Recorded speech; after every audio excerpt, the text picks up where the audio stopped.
Netflix killed blockbusters. Uber killed the traditional taxi driver. And Spotify wiped out CD stores across the world. All of this was because those business models refused to change and adapt with the times, and it cost them their business, cost them their livelihood, it cost them years and years of building up that reputation, all to be wiped out because they refused to adapt. Today, we're going to be speaking on how you can make sure this doesn't happen to your business and exactly how you can implement change with speed so you never find yourself in a similar position. I'm Callum Richards, and this is the Real Journey.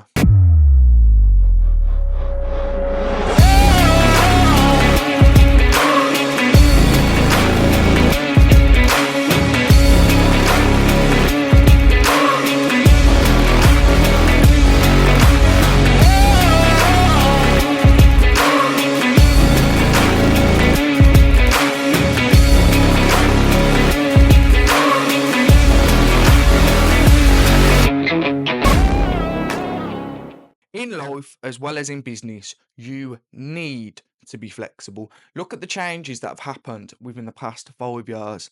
The likes of social media has absolutely quadrupled, maybe even 10 times in its impact in the products we consume, the services that we need. AI has made things speed up, has brought in new services, brought in new businesses. Every single year, it is just getting bigger and bigger, and we need to be implementing those changes into our work. We need to be implementing them into our business because if we don't, we run the risk of falling behind. We run the risk of our business model becoming completely obsolete. The best businesses are those that can change. The best businesses are those that are on social media every single day, getting their brand out there, constantly posting across all platforms and showcasing this is what we do. These are the people we do it for. This is the product we have. These are other partners that we have. They're showcasing everything every single day. They don't take a day off. They are constantly showing their customers exactly what can be done for them, and they're reminding them constantly. AI is another massive tool that you should have under your belt. It should be something that you are implementing in any way, shape, or form because in 5 years everybody's going to be doing it. Right now, there's few that are using it. You want to be ahead of the curve. You want to be using it and almost mastering it so that you've got it at your arsenal. So you've got it to make sure that your client's work is the best, your customer relations are the best, your content is the best, the product that you're actually delivering on has been optimized beyond belief using tools like artificial intelligence because it's already becoming an absolute game changer in multiple industries, and it's only gonna have a deeper and harder impact as we move forward. Side note I'd like to add on to this is payment methods.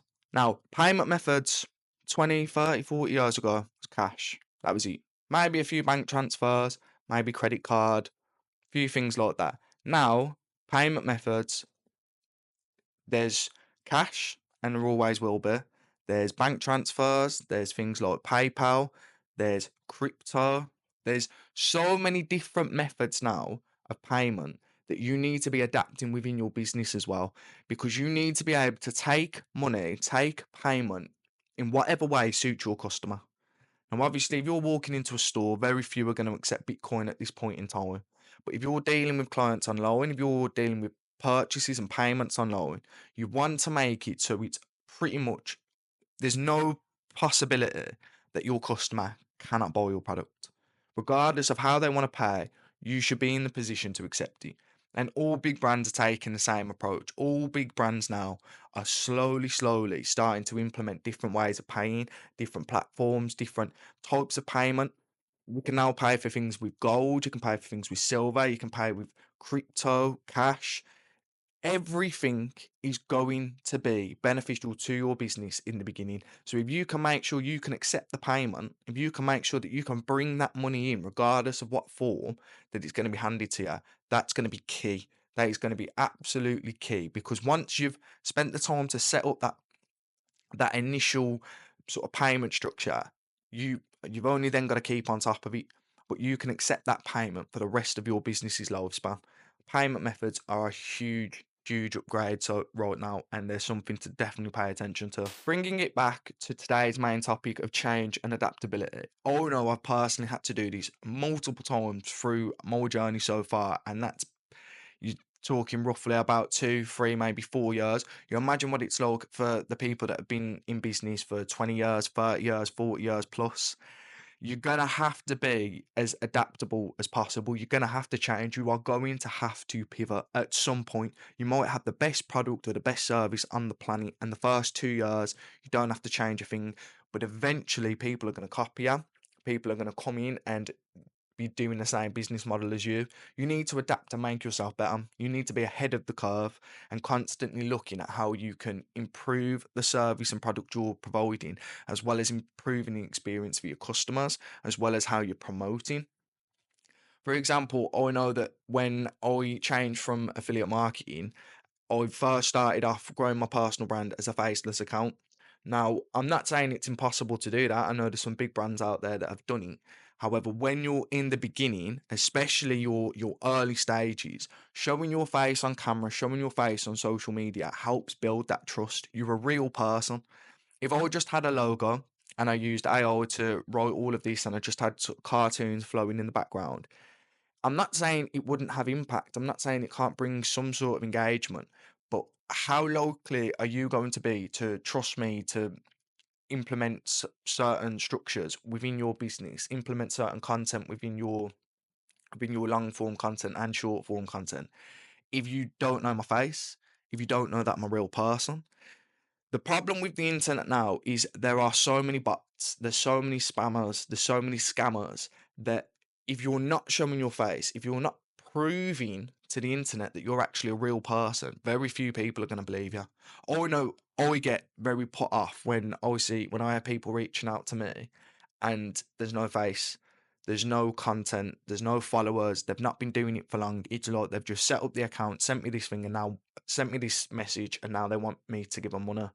So I had to adapt and overcome that discomfort of showing my face online because it was going to be more beneficial to my business. And it was within the first 5 days, I'd say, of me showing my face online, I was getting more responses in my DMs. I actually made some money through networking, through closing a client. It makes you a real person and so much more relatable to business owners who are real people. We get so used to the brands like Coca-Cola and Amazon, who are just this brand, but we forget the people making the decisions, the people who are going to be getting in touch with service providers, getting in touch for outsourcing products. They're people. They're all just people, and they want to speak with people. They don't want to speak to chatbots all the time. They don't want to be dealing with all automated services. They want real people, and that is key in the beginning because you're not only just growing your business, you're growing yourself. So right now I'm Callum Richards, the video editor, but as my personal brand grows and my business models grow and my business where I target my business might grow, the Callum Richard brand still stays apparent throughout. If I build up a reputation of quality, if I build a reputation of speed, of doing the best for the clients that I have and the customers that I have, regardless of what business model I may venture into later down the line, my personal brand is still there. A prime example of this is Elon Musk. He started off with PayPal, but he was still Elon Musk. Then he went off into multiple other businesses, but his quality still stays the same. Regardless of what business he starts, you're pretty much guaranteed to trust it because it's Elon Musk that's dealing with it. So building your own personal brand, your own face on your accounts, on your website, on your social media platforms is a massive, massive game changer. And if that's something that you've not yet implemented, I'd seriously consider changing it because you will see so many more opportunities come your way by just showing people your face.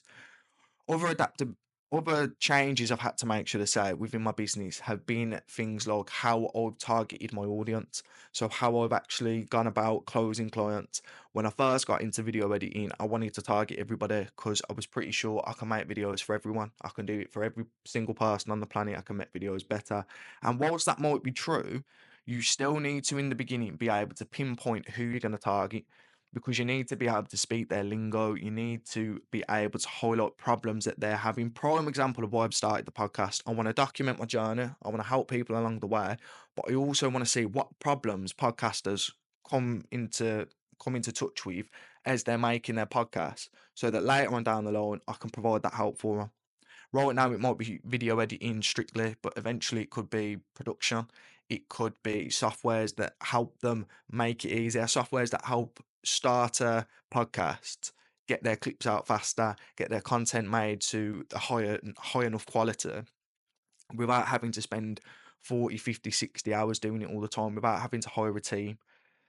So there's certain things that you might need to implement down the line to tighten up who you're targeting, because whilst you might have a product that's great for the world, in the very beginning, it's going to be difficult for you as an individual to target the entire world, or even as a small team, it's going to be quite difficult. The internet's made it a lot easier, but you need to know how to get into the right conversations. You need to know who to engage with. You need to know who to speak to, where to find them.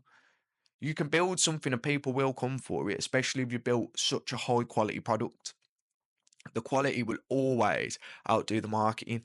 But at the very, very beginning, you want to be able to master how you can get that product in front of the right people at the right time to get your momentum built up. So there's always going to be some changes you can look at, whether it's who you're targeting, how you're targeting, how you go about targeting. I know certain things like messages. My messages will change on at least a 7 to 2 week basis, because I always want to test different platforms. I always want to test different openings, different CTAs, different value that I can provide. But I'm never going to find the best until I can find one and every single person opens it. Every single person wants my product and every single person hits the CTA, whether it be a call, whether it be an email, whether it be to potentially collaborate or send me over some raw footage so I can edit it for them. You want to be testing these sorts of things and changing them, because if you're not willing to change, if you've got a message now that's worked once, you've sent it 100 times, but it's worked once, and you just keep sending that message, you've only got a 1% sort of conversion rate there. You could easily get that to two if you got two replies, then three, then four. You want to be looking at those changes because it's going to impact your business dramatically. And that's just a simple case of DMs. Same with your content. Same with even your product, even your service, even how you just market your service.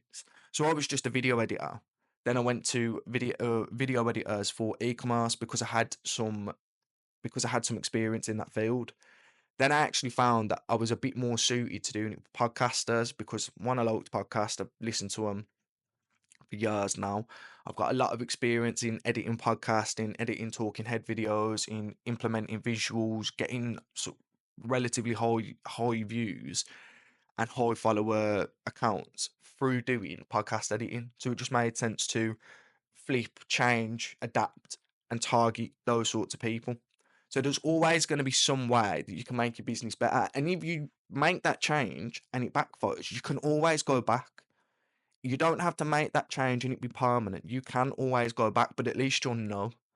It's knowing what's worked and what hasn't worked and putting in the change that is required at that time. It's not the strongest species that survives, nor the most intelligent, but the one that is most responsive to change. Charles Darwin, of course. Now, again, this quote may not be related directly to business. However, I believe it's so apparent in everything that we do that it's not always just going to be about being the toughest or being the smartest. You have to be able to change along the way. If we take the strength side of things and look at fighters, you could get every single fighter to punch a punching bag, and some of them may be able to move it further than others. Some might have more power. But when they're in that ring, when they're in that cage and they're actually fighting, all of that power won't mean anything if they can't hit the person, if they can't get hold of the person, if their technique's flawed. So every single time they throw one punch, they have to take two more. There's so many other aspects that come into just into the fighting world that you have to take into account. You can't just be strong and it works. The same goes for your intelligence or for being smart, because what you tend to find a lot of the time and I suffered through this myself, is when you're classed as a high intelligent person or a smart person. By the way, I'm not putting myself in that bracket, but if you're classed as that person, you tend to overthink a lot more because there's more intelligence behind it. So you'll tend to take a lot less action. You'll tend to do a lot less because you're so smart that you now need to put this in place because you think it will work, and put this in place and you'll think it will work. And then when it doesn't, you almost are over intelligent in the sense of, oh, it didn't work, so it mustn't work, so I must move on to something else. And you won't have that almost dumbness to just keep going. Sometimes it's just brute force. It's just stupidity, stubbornness, and brute force to make something work.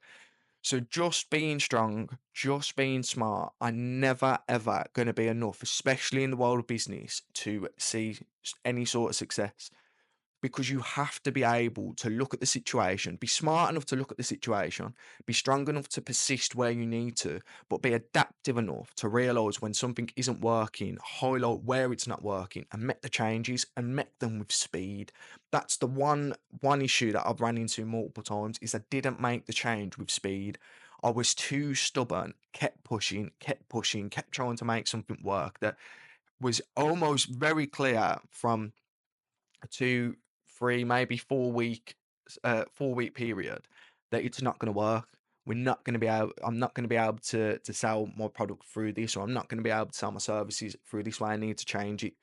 You have to do it with speed, because the more changes you make, give yourself enough time for feedback. That's one thing I would. Don't change something every single day. Give yourself enough time for feedback. Give yourself enough time to work out, okay, it's not worked. Why? What change did I make? What change can I now make to bring it either back to where it was working or to actually improve it? But you have to be responsive. You have to be looking at, you have to have metrics that you're looking at. You have to have analytics that you're tracking. And when you see a drop, when you see something decline, understand what you've changed and why it's done it. Why has that change come into place since I've changed that? But going back to the original quote, it's good to be strong. It's good to be strong physically, and it's good to be strong mentally. Without a doubt, nobody should ever argue that, because especially when it comes to the physical side of things, being a physical presence in business, especially as you get later on down the line and you're meeting people in person, it's only going to have a benefit. It's only going to be good for you to be in good physical condition. And strong mentally, you have to be able to push through. You have to be able to take those knocks and keep going. So strength is a massive part of business. So is intelligence. You do have to be smart enough to come up with ideas. You have to be smart enough to speak to people, to come up with certain content ideas, to come up with product ideas, services, find out what people need your services, even implementing tools such as AI, video editing softwares. You do have to be intelligent enough to learn how to use them and where they're best suited. But you're never going to beat the people that can just change exactly what they need to with speed and keep pushing through with it. Because if you're just going through the same system every single day and just hoping, praying that it's going to work, you might get lucky, you might get a lucky break, but you're going to get there a lot faster if you're changing as things need to be done. A test you can actually start implementing right now is called the change management framework. And ultimately, all that is you will highlight certain areas of your business. So if you start from the beginning, what's your product or your service? And you highlight certain areas of that could be improved. Now, that could be the systems that you use to create it. You then move on to how you're getting that in front of your client. So, how are you getting your business, your services in front of people? Are you just marketing it online? Are you directly reaching out to them? Are you in groups? Are you networking with people who are also in that field? You want to build this framework so that you can see the key areas of your business. You can see exactly what goes into each section. And then from there, you can ask others around you for feedback and speak to people. You can even ask current clients or people who have bought your product. You can ask them directly, what would you improve about this product? You can give it to somebody for free. You could do test runs, you could do samples, you can There's so many different ways that you can get that feedback loop going as soon as possible. You don't have to make that initial sale to start getting the feedback on it. Now, another solid note on the asking for feedback. You have to be strong enough to take that feedback on 100%. And I know this personally because when I was very first starting out and I'm sending messages, let's say, for example, if I sent 100 messages and I got 20 good ones, 10 bad ones, and then 70 people blank me, I'm still interested in the 10 people that are upset about the message. I still want to speak to those people because I want to find out what's upset them. I want to find out why to know.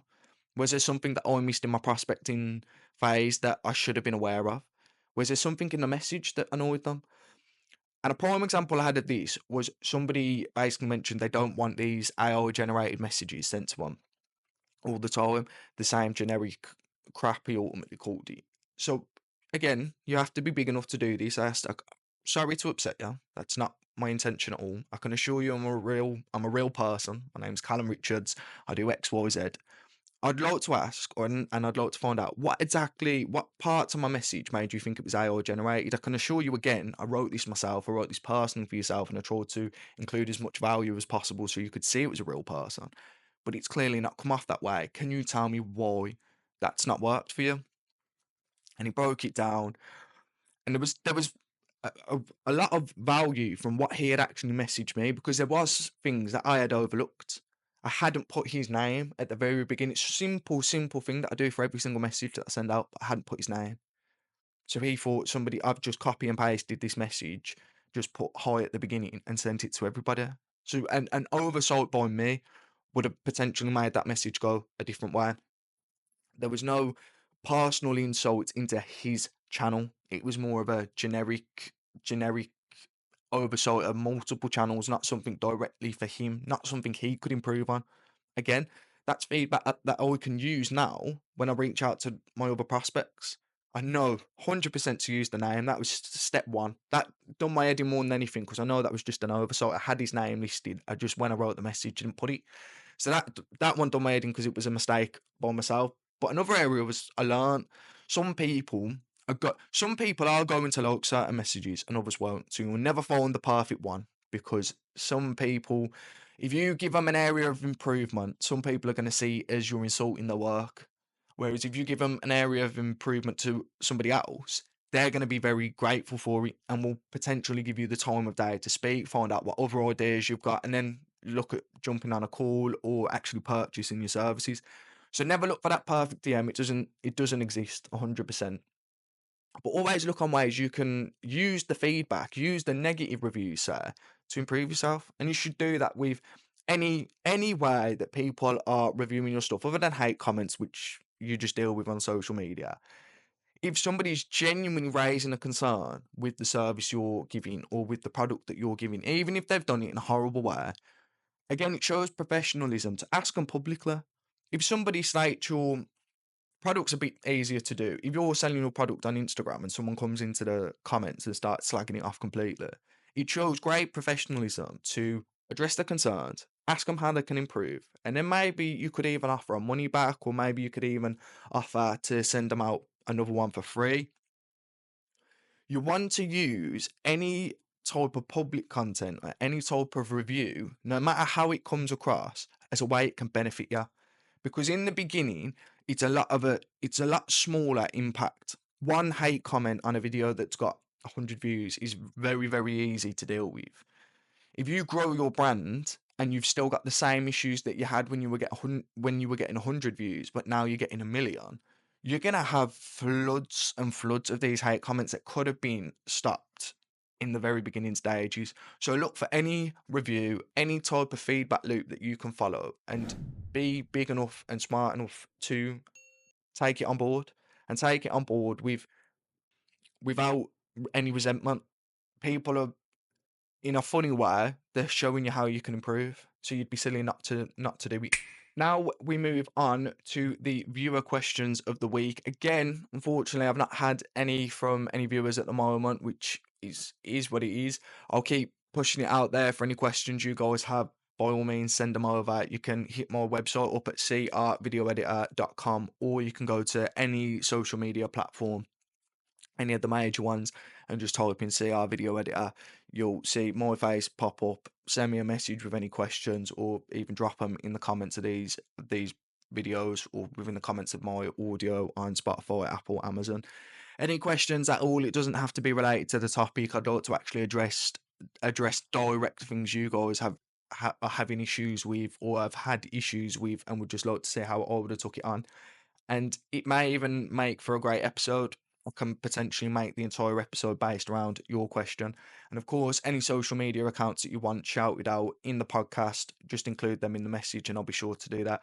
But for this week, we've used our good old friend AI. Again, got to be using these sorts of softwares in any way, shape, or form that you can. Otherwise, I'd have had to come up with the questions myself, and it'd have probably been boring and repetitive. So the first question from AI is, how do you know when it's time to pivot your business model? Now, this can be extremely difficult, especially when you're trying to be persistent, because you're going to be in a position where you think if you pivot, you have failed, or if you pivot, you have given up. I think a time frame on this, or a solid time frame on this for me would personally be a minimum of 6 months, depending on the pivot that you're making. Now, if you're going to pivot the niche that you're targeting, you could reduce that down to 3 months. If you're going to pivot how you're going about targeting, or how you're going about the business model, you could do that every 2 weeks.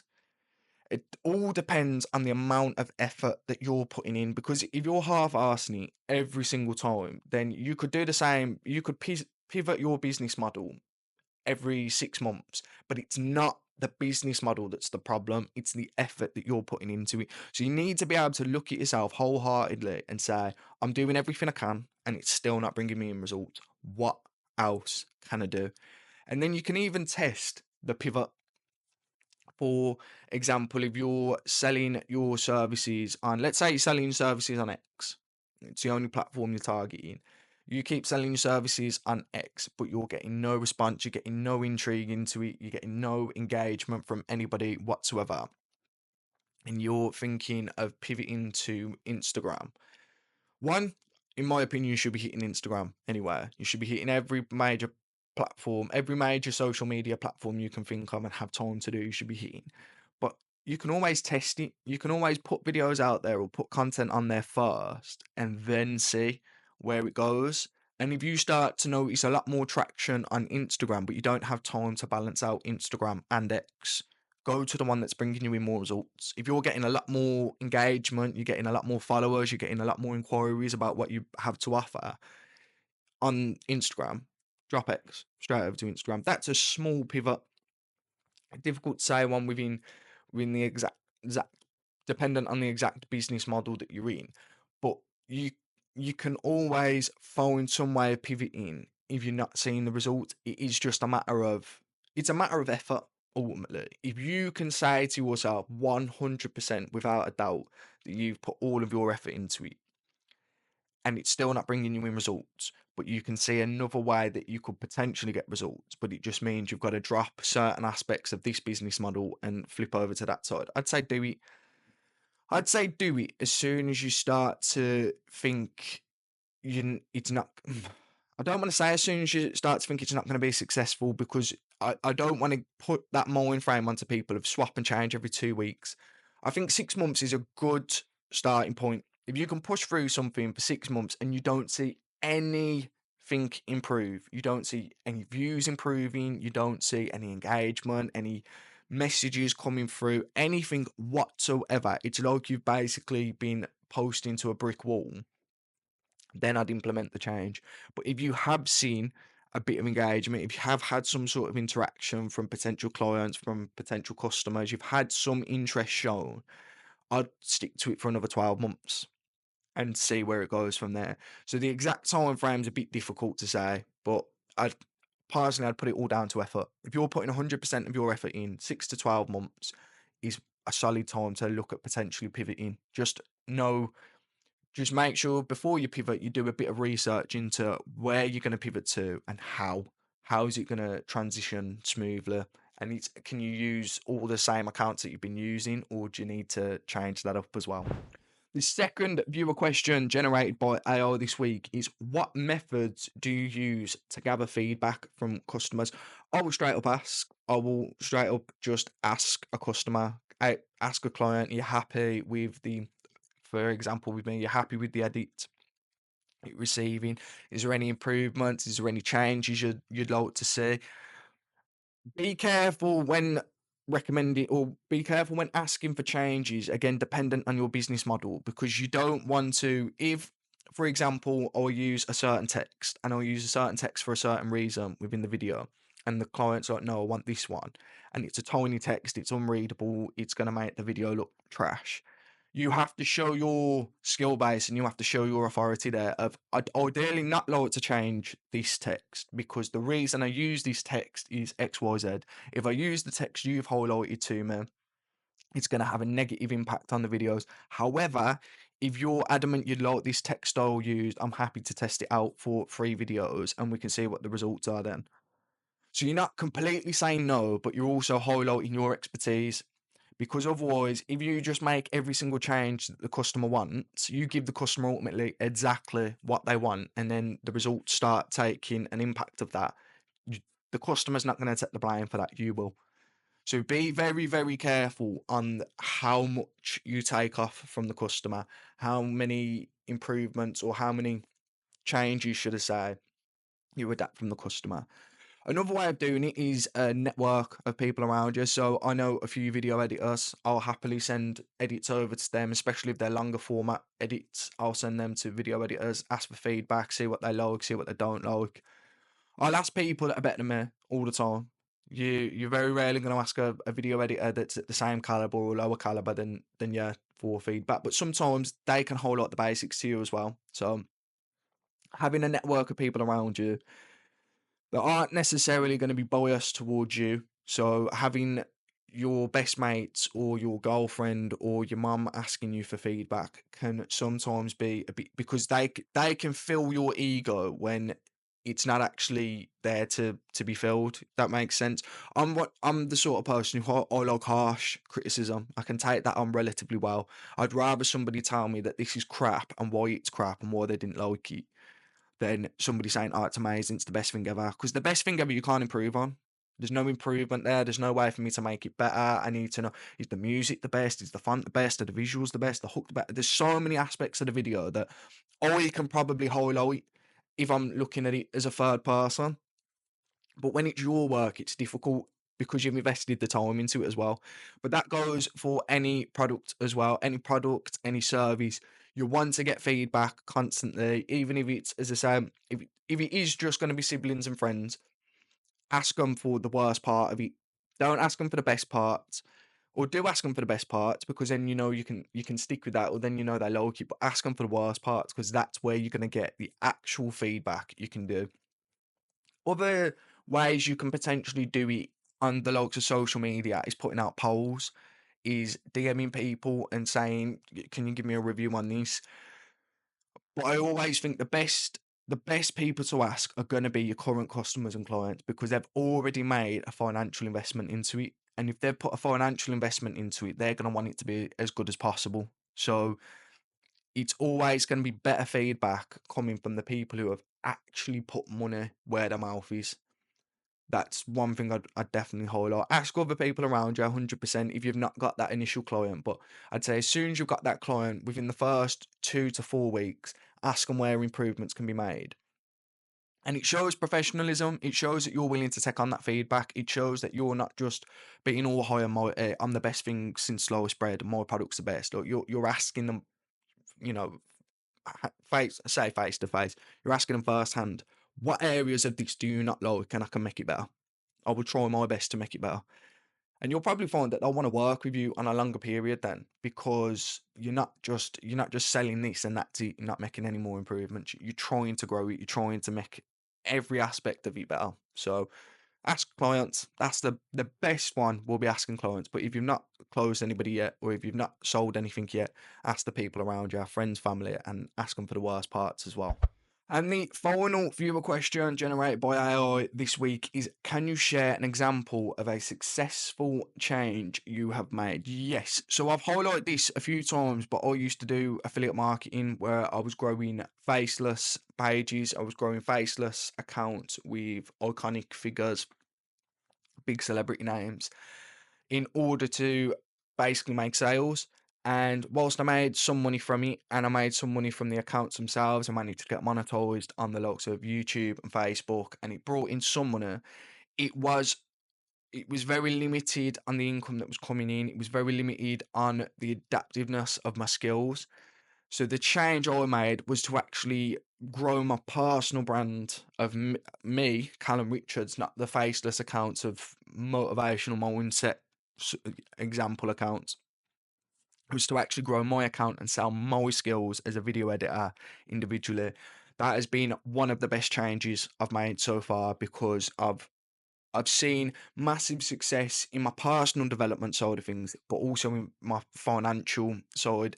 So I've earned more money and I'm growing a lot better and a lot more efficiently as a person because there's more skills I have to now develop than when I was just a faceless. When I was growing faceless accounts, it was only about the video editing.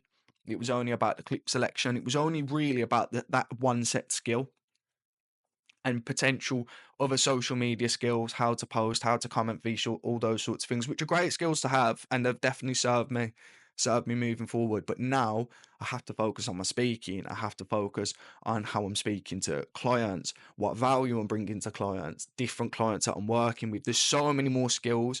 And that's what I like is I just feel like I've grown tenfold because I'm growing 10 more skills. So that's the best change I have made so far in my journey. This will be my favourite part of the podcast when it starts to happen. So again, this hasn't I haven't had any messages or anything through from anybody via social media in terms of the win of the week. And ultimately what that is, if it's your first time watching or listening, is it's you guys let me know any wins you've had. So whether you've made a change in your business, that'd be ideal this week. You started implementing AI, you started using a different payment method, you switched from doing copywriting on emails to ghostwriting on X, and you're starting to see a lot more interest and success. Can be financial wins, can be anything that you have got that you are proud of ultimately, and you would like to share with people. And again, you can ping them over to carvideoeditor.com. It's got a link to all of my socials there. Or if you just go on any social media platform, you'll find me at CR Video Editor. Ping over a picture, I think ping over a voice recording or a video recording. You can do it text based, and I'll show it on my podcast on the likes of YouTube and Rumble. Obviously, for the audio only podcasts, or the audio only platforms, I'll find another way to do that. Might even use our good old friend AI to just do a voiceover of you talking ultimately. But yeah, get those over because I want to be giving people shout outs. And as always, any social media accounts that you've got that you'd like to be shouted out on there, just fire them away. I'll also include them in the descriptions below, just in case I butcher the name, because I can imagine I might do that with a few of them. So, as I say, they'll always be in the descriptions, the win of the week, and we'll definitely want to start getting a few of those in, so get them sent over. So after the wins of the week from you guys that we will soon start seeing get sent in, you will get a tip of the week from me. This week's tip is the flexibility toolkit. Now, ultimately, what that is it's a toolkit of resources, of strategies, of people in your support network. So you can have this on your notes app, you can have this in a Google Doc, you can have it any way that you work, and it's going to be easily accessible. You just have it there. What I did in the very beginning is I would have links, or I'd have tabs open, or especially on your phone, you can basically drag the Safari tab and put it on your home screen. And I would, any tools that I come across, anything that was ever mentioned on social media, any new bits of kit or new bits of software or apps that I had heard people speaking about, raving about. You always get ads on Instagram or TikTok of people talking about a certain app. I add it there, and I'd see if there was a way of me implementing it. Some of them worked really well. Some of them I can potentially give a mention to later on down the podcast. Some of them work really well, and I actually use them on a day-to-day basis. Some of them not so much, but it's always good to test. It's always good to see if those things work. Some tools I've got I won't use on a daily basis. It'll be for specific videos. So recently I did a video with I believe it was the Despicable Me 1 voiceover, or Despicable Me 3, where Gru is speaking. I actually used a tool I had found somewhere to do the voiceover for him. Now it's not perfect by any means. It doesn't sound exactly like him, but it saved me an hour or two of searching for the voice recording, or not having a voice recording, having to develop it myself through other softwares that I use. And it was all because I had just literally heard it. I searched it in Safari, I read a couple of reviews, saved it, I tested it out myself, and saw that it had a couple of voiceovers that I can potentially use in videos moving down the line. So build yourself, I guess, a bit of a folder of the resources, different tools, different softwares, but definitely start building up a contact list of a network, ultimately, of people you can reach out to and ask for feedback. They're the best ones. So I have a few on X that I speak to, and I have one or two on Instagram, where if I'm questioning a video, or if I think the video's not performed to what I thought it would, or if there's something, 9 times out of 10, it's questions that I have in my own head. They're the biggest ones. Is if I'm thinking about putting something in there, but I'm not 100% sure, I'll ping, I'll send the set amount of the video that I've got completed over to somebody, and just ask them, what do you think of this? Do you think I've gone a bit overboard here? What do you notice when I put this on the screen? The biggest one when it comes to social media editing is, where did you get bored? I need genuine honesty. Send it over to somebody. Tell me when you wanted to swipe. If they can tell you why, that's brilliant. But sometimes they can't. Sometimes it's just, I got bored here, but I couldn't tell you why. I was just bored. And then you have to look at that second and think, okay, how can I make it not boring? Am I on the screen too long? Was the overlay on the screen too long? Was the music not energetic enough? There's always an area of improvement that you can make. And if you're finding people within your niche, or particularly in your skill set, so for example, let's go back to copywriters. If a copywriter sends me an email and asks me for feedback, it's going to be very difficult for me to give him some constructive feedback, because he knows more about copywriting than me. Whereas if he sent it to another copywriter who specified in email marketing or ghostwriting, they're going to be able to say a lot more. They're going to be able to give him a lot more feedback. So it's good to build up a group of people that you either potentially want on your team later on down the line, or you just have a good connection with. You just have a good, you're speaking with them, you have a good connection. You think though, you like the journey and the trajectory that they look like they're on, look like your goals coincide. Just keep in touch with them, message them every now and again. Don't always just message them for feedback on videos, but if they're, as I say, if I know video editors who are strictly video editors, I've got no problem with them sending me a video whenever. 9 times out of 10, they're going to be a minute to maybe 5 minutes long. I'll watch the whole thing and I'll say, okay, I got bored here, I didn't like this, but this was good. Don't take long whatsoever, and you're helping each other out. Then you're helping each other grow, and then later on down the line, you never know, they might become part of your team. There might be some collaboration opportunities, but it's just good, especially the beginning stages, just to have them there for that feedback loop. So that is a key thing I definitely take on board, is the flexibility toolkit, and just building up a set place you can go to for your feedback and to test new things out as well. Now, when I look back at the journey I've come on so far, it was simply the changes and the adaptive nature that I took on that got me to where I am now, and got me out of so many bad situations where I had agreed to do something for a client, or I had thought about making a certain video, or I wanted to speak to a certain person. Having that adaptive mindset of, okay, I'm gonna make this work somehow. I don't know exactly how yet. I don't know how it's gonna work. I just know this is my goal, and I'm gonna have to find a certain way to get there.